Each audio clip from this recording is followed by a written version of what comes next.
ngayon para ipaliwanag ang types of lens, types of camera lens, and lens flare. Kaya samahan niyo ako para ating alamin kung ano ang mga ito. Types of lens. A simple lens is made of glass or other transparent substance having two opposite regular surfaces. Ito yung made of glass or mga bagay na transparent katulad ng reading glass, microscope at iba pa. Camera optics or camera lens are lenses which are spherical and symmetrical piece of polished glass, the purpose of which is to gather light rays, refract, and project that rays in such a way that sharp, clear, and without distortion image is produced on the rearward of the camera. Ito yung lens na ginagamit sa camera, kaya nga tinawag itong camera optics or camera lens. This camera lens ay para sa ng mga images or to produce images at para kumuha ng video recording. Types of camera lens. A positive or convergent lens, convex lens is a converging lens which works much like a concave mirror. Makikita naman natin dyan sa picture kung ano talaga yung convex lens. And para panoorin natin ang Manucha Academy para mas lalo natin maunawaan kung ano ang convex lens. A simple trick for that. Draw a line representing the principal axis. Mark the optical center O roughly in the center of the line. Using a ruler, mark 2 points to the right of O. F2 is let's say at 2 centimeters from O and 2F2 is double the distance. It's at 4 centimeters from O. Similarly, on the left side, mark F1 and 2F1 using the same distance. O is the optical center of the lens, and F1 and F2 are the two principal foci of the lens. Now draw the convex lens. You can roughly sketch the lens or use a compass to draw the two arcs of the convex lens. Make sure that the lens is thin. Don't draw a thick lens. Now let's take a look at the rules for image formation of a convex lens. Light is a very visual topic, so I would suggest you to keep pausing the video and draw the ray diagrams in your notebook. Then you'll get a much better feel of what is going on. There are 3 rules for the convex lens. Rule 1. A ray of light which is parallel to the principal axis after refraction passes through the focus on the other side of the lens. Rule 2. A ray of light passing through the optical center of the lens goes straight. It emerges without any deviation. Rule 3. A ray of light passing through the focus after refraction becomes parallel to the principal axis. Let's place the 3 rules that we have learnt for convex lens on our concept board. Can you see that rule 3 is exactly the opposite of rule 1? It's due to reversibility of light. Remember, when drawing a ray diagram, you need to draw 2 rays from a point on the object. So you need to choose 2 out of the 3 rules. You can choose any 2 rules that are convenient for your diagram. And as I promised, I'm going to be the object and I'll go and stand in front of the convex lens. And you need to apply these rules and find my image. So let's go ahead and try it out. Here I am on the principal axis. I'm far away from the convex lens. I'm going to walk and stand on different places on the principal axis. And as you'll see, my image will change based on my position. So let's start with case 1. I'm standing beyond 2F1. You need to consider the rays from the top of the object. So from my head. Remember, we need to select 2 out of the 3 rules. Let's use rule 1. The ray which is parallel to the principal axis after refraction by the lens passes through the focus. So this is our first ray here. For the second ray, let's use rule 2. The ray which passes through the optical center goes straight through, undeviated. So what does the intersection of these 2 light rays represent? That's right, the image. It's the image of my head, the top of the object, because we considered the light rays from the top of the object. So where is the feet of my image? It's on the principal axis. So you don't need to draw the light rays for the bottom of the image. Simply extend the top of the image to the principal axis and we get the bottom of the image. So as you can see, we found the position of my image here. What are the properties of an image? There are 3 points to consider here. First, is the image real and inverted or is it virtual and upright? Second, is the image magnified, diminished, or is it the same size as the object? And third, what is the position of the image? So what are the properties of the image here for case 1? That's right, the image is real and inverted. It's diminished. And as you can see, the image is formed between F2 and 2F2. You'll find similar diagrams in your textbook. Of course, I won't be the object there.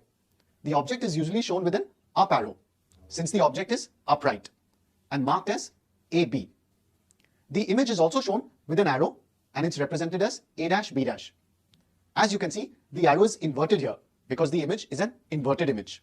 Now let me walk closer to the lens. I'm going to stand at 2f1 for our case 2. Once again, we need to use 2 out of the 3 rules. For the first ray, let's use rule 1.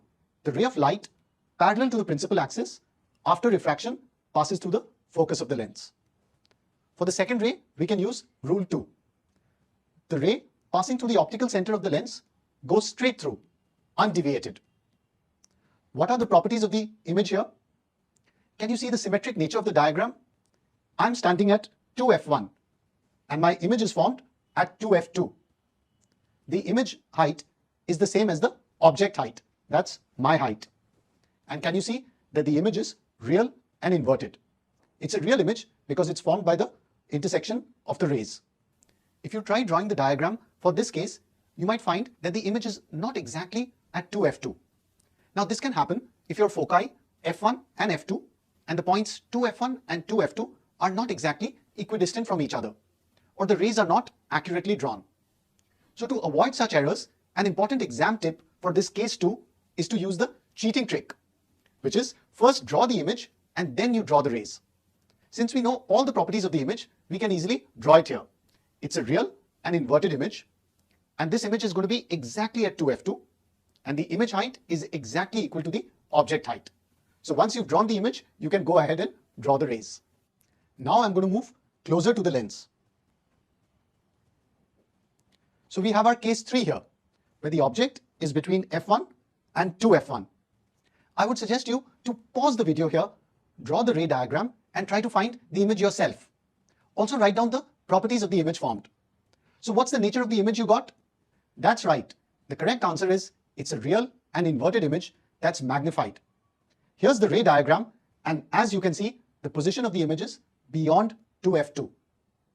Next, I'll move ahead and stand at the focus of the convex lens. Again, we need to apply 2 out of the 3 rules. This is an interesting case because as you can see, the refracted rays are parallel. The refracted rays never meet. So where is our image formed? The image is far away, formed at infinity. The image is real and inverted, and it's highly magnified. Now let's look at the final case, where I move really close to the lens. The object, that is me, is between the optical center and the focus of the lens. Let's use rule 1 and rule 2 to draw the light rays from the top of the object. As you can see, the refracted rays here are divergent. So we need to produce them backwards to obtain our image. Wow, can you see? The image is magnified here. So what are the properties of the image? The image is virtual and erect, it's magnified, and it's formed behind the object. Do you know a use of convex lens for this case? That's right, it's used as a magnifying glass, like the one used by Detective Sherlock Holmes.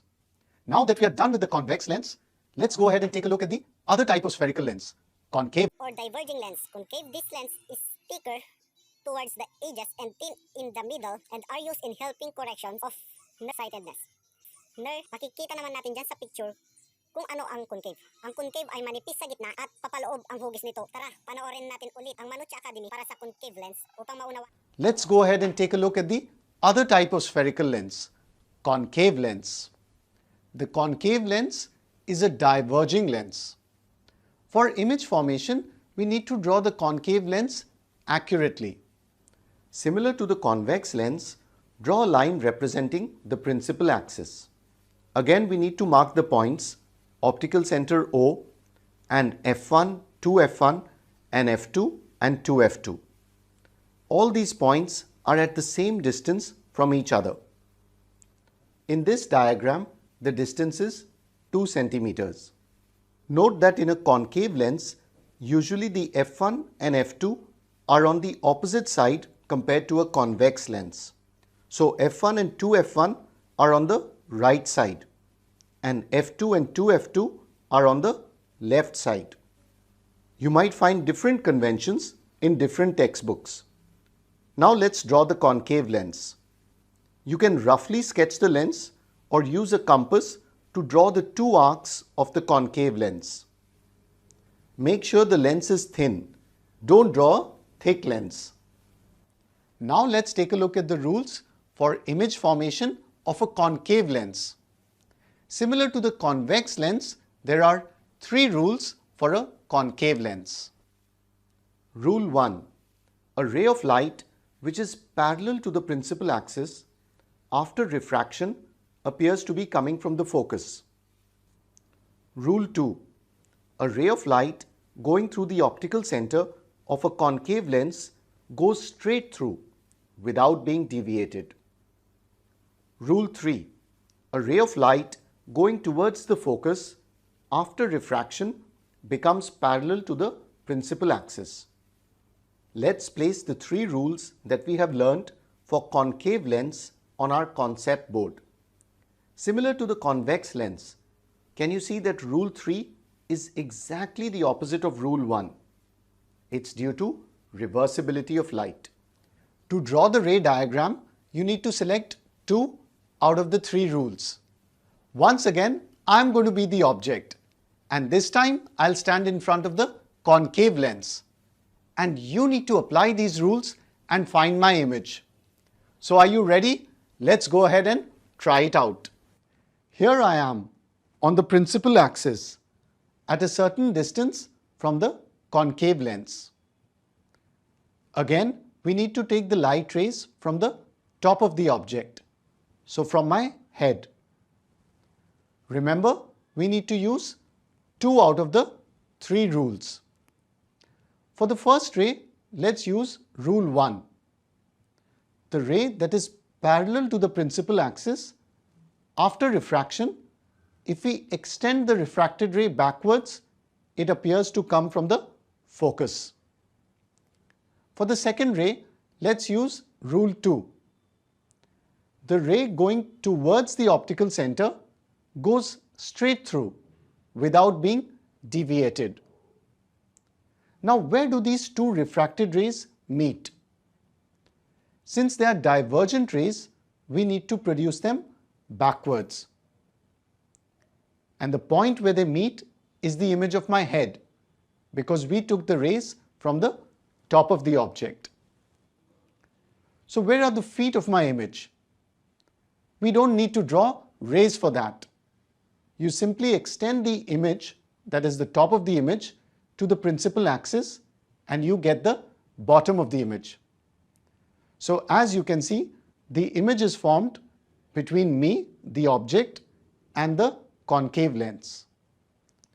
What are the properties of the image here? That's right, the image is virtual and it's upright.